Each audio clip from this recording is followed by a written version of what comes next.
welcome back to Right on Four Corners. I'm your host, DelSheree Gladden. I am a ninth grade English teacher and the author of over 30 published novels. And I have another prolific writer on the show with me today. This is a return guest, Wayne L. Wilson, and he's going to be talking about his book, One Shining Soul, and we'll kind of get into the history of this book in just a bit. But Wayne, go ahead and introduce yourself. Okay, again, my name is Wayne L. Wilson. I've worked as a writer for probably a little bit over 30 years. I've written about just about 40 books overall, and I've worked in different capacities. I've worked as a teacher, I've worked as a counselor, I've even been an entrepreneur where I had a greeting card business for about 16 years. And now I finally settled down to just writing, which I love. That is really nice. We were just chatting for a minute before we started recording. Sometimes that is a struggle to fit that in and focus on it. I can imagine. Well, I'm glad that this is something that you're able to put your effort into and not have the day job and everything else along with that. Yes. Well, last time we talked about The New Frontier, and that was your newest book. Tell us a little bit about One Shining Soul and its history and what it's about. One Shining Soul is actually about a character named Elisa Timmerman, and it's narrated by her father, Joseph. And Joseph's fear had always been that the world might one day find out that his daughter has very special, extraordinary gifts. And that, unfortunately, his anxieties occur because at one point there's an incident that occurs at Venice Beach. There's a gang warfare, and one of the individuals gets fatally stabbed. His daughter, who one of the powers that she does have is a healer, actually goes over and she heals him. This is caught by a TV reporter who just happened to be there at that time. And it is basically put on camera and spread worldwide. So the book actually revolves around the impact of this on a reluctant Elisa, who really doesn't want her secret to be known, but the world now knows what's going on. The book revolves around the impact that it has, not only on her, but also on family dynamics. Because in this time period, the last book we talked about was earlier. We didn't have all the technology involved, but anything that we're dealing with the current time period, everybody's got a cell phone. Mm-hmm. It's hard to keep things private just in general because there's so much social media posting. And once something gets out there, it can just go crazy and you lose control of it in today's society. Mm-hmm. Mm-hmm. Exactly. And that's the danger because in this case, this particular character, it's been one of those things that maybe every once in a while there's been an activity where maybe she has shown that she's been able to heal someone, but it's been the family's pretty much best kept secret. So now that it's exposed for that very reason that you're saying, technology is going crazy and suddenly the world finds out there's an actual healer in their midst. And it really, really starts to identify, the emotional reactions of people. How would they feel? Will some people come crying, running over to her? Will they ignore her? Will they think she's a devil? Will they think she's a saint? And all of this impacts her and what's going on in the book. And also, will people try to take advantage of her is also one of the issues that occurs in the book. But it really deals with our current day society and covers a lot of things ranging from commercialism to racism to religiosity to spirituality to the corruptness. Everything that can kind of happen is kind of covered in this book. Even though it sounds a little like there's a multitude of issues, it's actually more of a simple story, but it does hit up those particular issues. Yeah, I think it'd be hard for it not to. Just the way our society is so intertwined into so many different aspects, like you said, of a person's spirituality might be connected to somewhere that they're not even there physically. One of the things I'm trying to remember, I think it was a Publishers Weekly article, was talking about the rise in publishing of non-religious spiritual books. And people aren't necessarily always attracted to an organized religion, but they want something, or they want some sort of community or some sort of ideology to belong to. And that looks so different today than what it did, even 50 years ago. And something like this can really be interpreted and thought about and latched onto or reviled based off of how different and how broad people's ideas are about anything that might be looked at as spiritual or religious or paranormal. We just have so many options on how someone might interpret an event like this today. And to have, we all talk about it. We all discuss spirituality, or we talk about people that might have, or we hear about that have these extraordinary powers, or the power to do this, power to heal, psychic ability. But then you wonder, what if that really did happen? What if you really did meet a person who had the ability to heal? And that was kind of like the idea that came across to me. How would you really act? And I think, we all have our thoughts, but if it becomes real, that is what the book really, really focuses on. And again, not only with the family's impact, but how people react. And especially in these days and times where technology is high and where people, you can be a disbeliever, like, oh, come on, this is just something that somebody put together. But again, we find out as time goes by that she really does have that power. And that kind of is what moves the book forward with all the activity that occurs. Yeah. And I did find it interesting, the various reactions that you see, because it did make me think, probably just because I've been reading a lot of historical stuff lately. 100 years ago, when we were having religious renewal in like the late 1800s, something like this comes up and people would automatically go toward God, a specific sect. We would focus in on the religion aspect of someone being able to heal. Where today, we do have the technology, so I think a lot of people instantly go to, it's a hoax of some kind, it's edited, it's, special effects, CGI, AI, who knows what this point. Yes. And then that broad range of what people might interpret it as, and then that interpretation on an individual and then collective level brings quite a few different issues up that Elisa has to deal with in the story. So I was going to ask, did you go into this wanting to make particular points about how people reacted and our views on things, or did you let that develop organically as you worked through the story and her character? I would say I let that work organically, ultimately. But, I can tell you a funny story about that. I had gone to a wedding years ago. It was a Catholic wedding, and I will not name who that person's wedding was. At that wedding, I remember thinking that as I was sitting there, it was predominantly, white people at the wedding. And I remember I just had this idea. I was sitting there looking at stained glass windows. And I hate to say it, but I was kind of bored, just looking around. And then suddenly the idea came to mind. I thought, what if Christ was not what everybody interpreted? Because at that point on the stained glass windows, you saw the brown-haired Christ with the blue eyes and everything else. And I thought to myself, what if Christ just walked into the room and it turned out that he looked more Ethiopian, or he looked Middle Eastern, or he was black? And so I had fun just thinking those thoughts about how people would react. And I had some very funny thoughts at that time. So I looked at it and I said, I got to write a book like that and see just how people would react. They thought, Christ was black, and maybe I'll even make him homeless, or something to that effect. But he has these abilities. And so as I started writing it, I was really writing it as a comedy. And I thought, I had to come up with some really great jokes in my mind and everything else. But then as I started writing, it wasn't funny.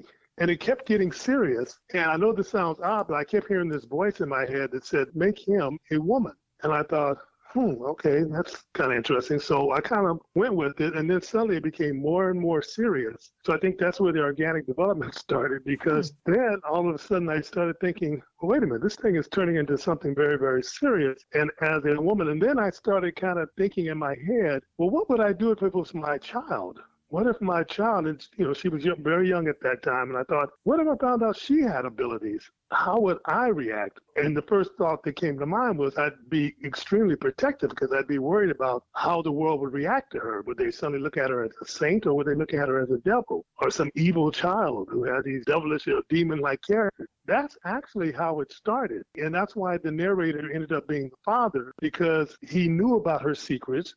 And he knew that she had the power to heal from some examples, which I won't go into because I want the reader to read the book, but also that she had a psychic ability to foretell what was going on in the future. From that point, I took it forward and just kind of followed her life. And then I thought, okay, no one knows about it because we had a couple of incidences and we saw the reaction. But now she's grown up, and this is when the whole incident takes place. And now the father and his wife, who have known for years that she had that, now it's been exposed. But to answer your question, that's how it developed. Went from a comedy to a drama, essentially. And it also had to do with a combination of a lot of my thoughts. I remember Basically, I was raised as a Lutheran, a Christian at the time. And I remember when I got into high school, I'd read a book called The Age of Reason by Thomas Paine. And one of the questions that was asked was, can you by searching find God? So I remember I went through, I was like, oh my God, this is like amazing. Can you? And I remember I was kind of a rebellious kid at that point. I really wanted to see. And there were a lot of things that I disagreed with that I thought at the time were kind of like man-made rules about God and how you should worship. And then all the religious wars I was reading about. And I remember as I was doing this search, there was a Dr. Panikar who, when I went to undergrad at UC Santa Barbara, who was a teacher there. And I remember he said something that really hit me. He said, all paths are the way to salvation. All roads are the way to salvation. And I remember that just stuck with me for years. That, my own religious journeys and things like that all kind of came into the story organically, not intentionally. It just kind of worked its way in. But the characters were their own characters. Things just started developing, and it just became this very dramatic kind of action filled, but at the same time, a very spiritual journey through the eyes of the father who's protecting his daughter, but basically through Elisa's journey. Well, I liked that this was a layer to the book that the reader gets to examine their own beliefs and think about how would they handle this situation, either as a parent of a child with these abilities, as a spectator on Venice Beach that day. One of the earlier stories, the neighbors kind of witness this event. It's interesting because so much of how a person would react and what they might think depends on their life experiences. And that can produce some really interesting results because nobody has lived the exact same life. And everybody's going to interpret that slightly different. I enjoyed in this book that not only are you following an interesting story with some really complex characters, but it makes you stop and think as the reader. How would I handle this? What would my first go-to thought being if you walk into a room and witness your child doing something extremely out of the ordinary and either, godlike or supernatural or, are you going to go to, oh my gosh, what's wrong? There's, we got to get help or an exorcist or something, Yeah, exactly.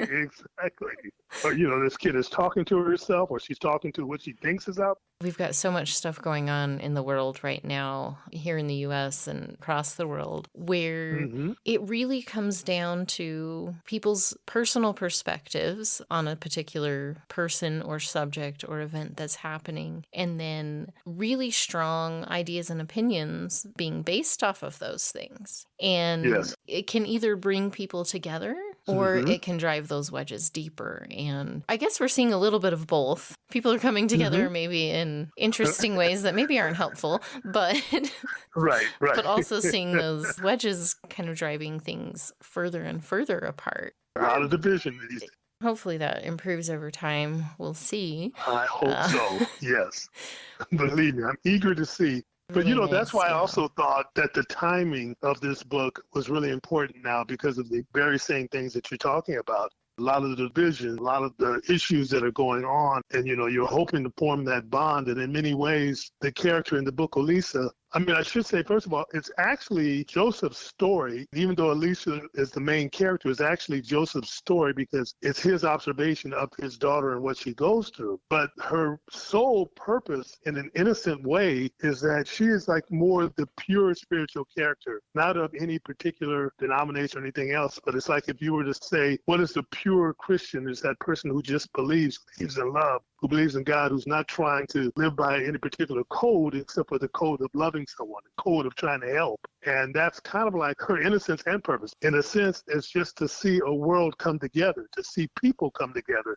The reason she even gets to a point where she starts to help more and more people because of the publicity is basically out of a love for community, a love for people, a love for people to be helped and to do things like that. But of course, you have some in society that want to take advantage of that. They want to exploit that. And you see that today where there's a lot of things that are being exploited and should not be for horrible purposes, for greedy purposes. And so in many ways, I think this book parallels a lot of what's going on in today's society. I think you see a lot of the themes from the book that, all you need to do is spend 30 seconds on social media or a news website, which is both sad and fascinating. Exactly.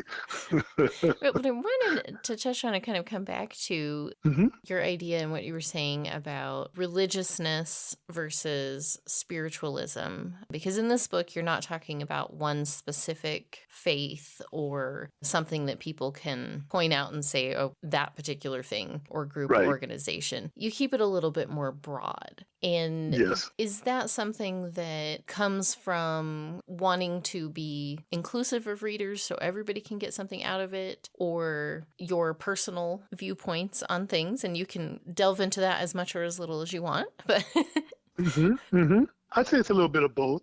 I certainly want, just like interpreting anything, any spiritual scripture or anything like that. I'd say it's a little bit of both. Of course, there's some of my thoughts that have kind of gotten co-joined in that book, and they're kind of like all over the place through the character. But at the same time, I want people to be able to interpret what they see. But I kept it broad because I really wanted to explore what I had mentioned when the one professor had said, all religions are the path to salvation. That's kind of like my thread in a sense that we're all striving for the same thing. We're all trying to do that. In that sense, Olisa, the character, is the person who's the most pure about that, because everything she does and every way she tries to help, I mean, not to say that she's not a normal human being, that she doesn't have anger, she gets upset, she has all that, but she's probably one of the most pure characters in terms of knowing her abilities and what she's able to do for people. So in that sense, it covers the reactions of everybody else. So yes, I wanted people when they're reading it to kind of like interpret,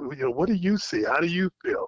And yes, I have thoughts that come through. But again, it's funny, when I was writing this book, the books that I've written in the past, I've always known what I've written, like The New Frontier. I knew that was based on, in a sense, on reminiscence in my life as a child. And of course, it becomes an amalgamation of a lot of thoughts in terms, the characters and everything else. But I knew what I wrote. I know how it felt. In this book, it was really different because as I was writing, it was like a stream of consciousness flow that kept going. And I remember looking back at this book on certain passages and things like that. And I actually, as odd as it sounds, I don't remember writing some of those passages. It was just like a point where everything was just flowing, flowing, flowing. And I kept thinking, this is different from many of the things that I've done in the past. It was written differently. There were some things that I don't even remember that I even knew about through reading or anything else. So it was kind of a different experience for me. I mean, I used to wrote this book by candlelight. I wrote it at the beach. I wrote everywhere that was possible because it just kept flowing, flowing, flowing. It was an interesting thing. One of those things that when you feel like as a writer, I got to get this out of me till it's out, and then try to piece it together and try to put something together with it. And that's pretty much how it went. So yes, it has some of my own thoughts, but it would be hard to decipher, what those are, because again, I never focused on any particular religion. It was just a matter of, say it's more of spirituality than anything else. And this is pretty much what the character represented. I like that, because I think you're opening that up to this wide audience of people who may be religious, but may also Hmm. just be interested in the idea and the experience of spirituality as well. And they can kind of take those pieces and parts that speak to them and think about that and Exactly. develop that into their own practice and ideas as well. I think that's a neat experience for readers to have when they interact with a topic that can be challenging to discuss For and to sure. write and and to have polite conversations about at times. Yeah, exactly.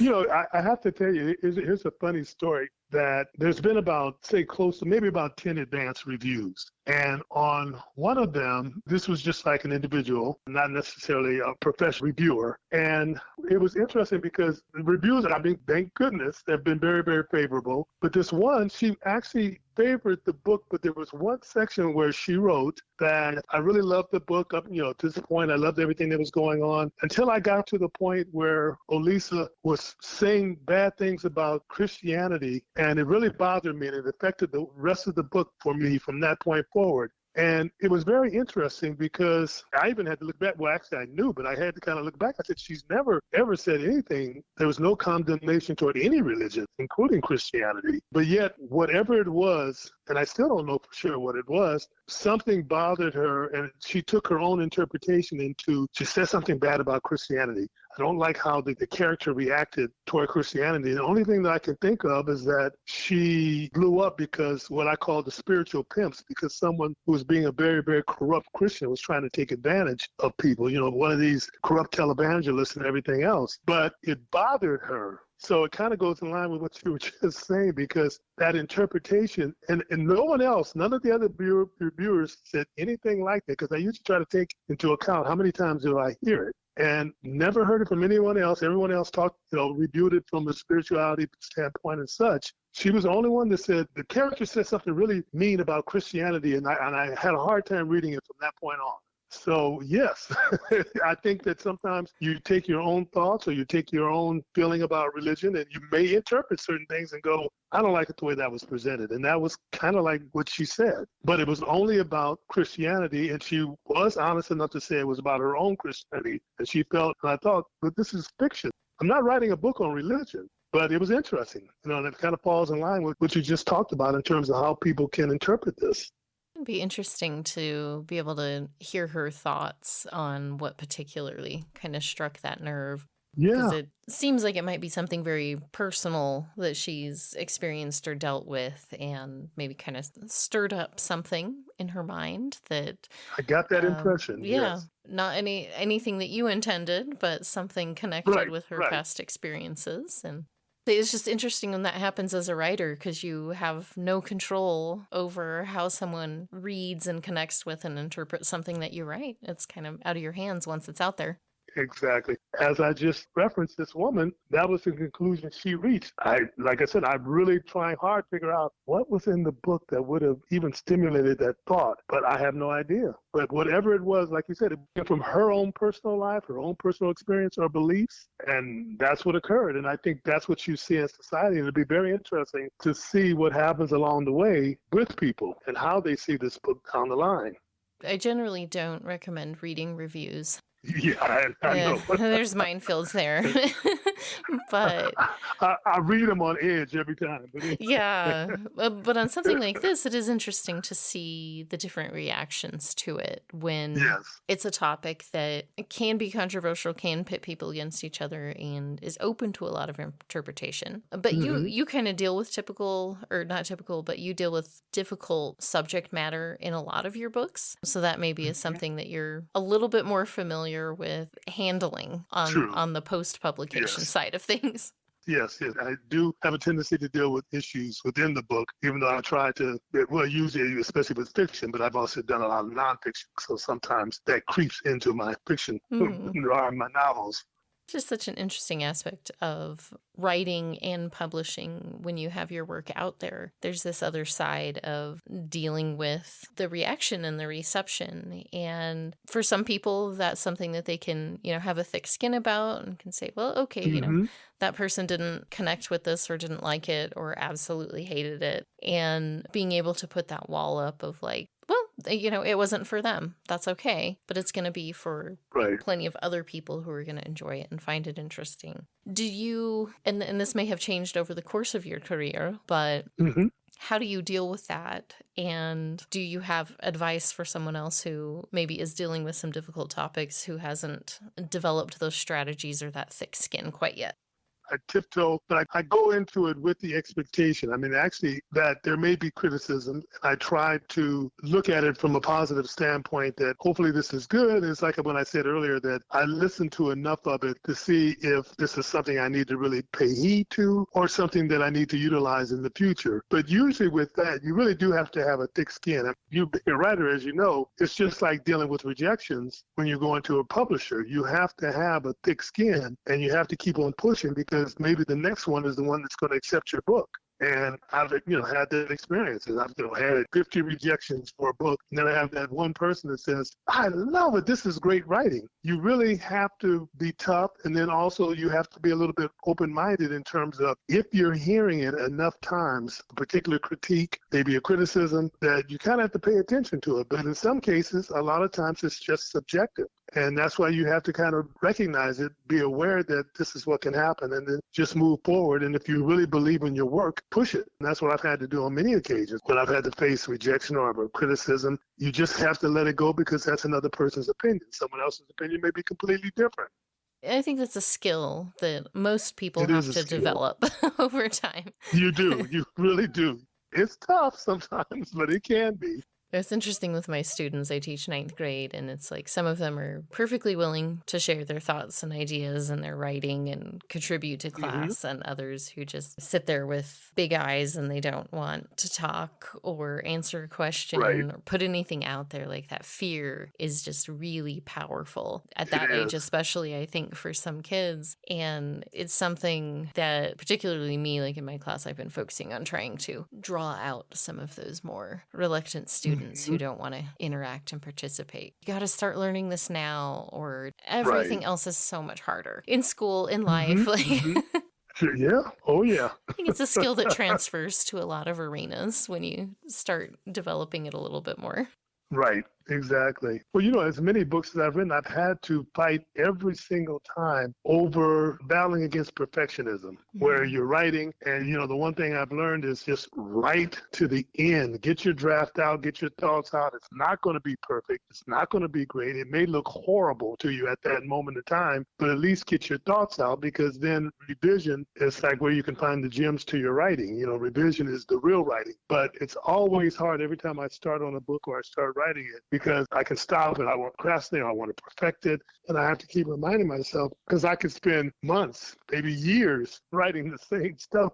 Chapter 1 through 3, chapter 1 through 3, and I look back later and I go, I still haven't passed chapter 3 because I'm trying to make it perfect. So I realize that you just keep writing, as difficult as it is. And that's a lesson I often tell a lot of people when they ask me, well, what's the first thing you want to think about when you're writing? Just get your thoughts out. Right. If you Mhm. got an idea beyond, studying about writing and doing the other stuff, just write until you feel like you've gotten it out and you've finished. Yeah. Then you go back and then the writing starts, Yeah. because now you got all your thoughts out. You learn so many lessons along the way, just completing something, that if you only ever, Yeah, get those first few chapters out, maybe you get those really well done, but you're still hmm, missing all of the important lessons and experiences from actually exactly. completing the project. So that's great advice. I Exactly. love that.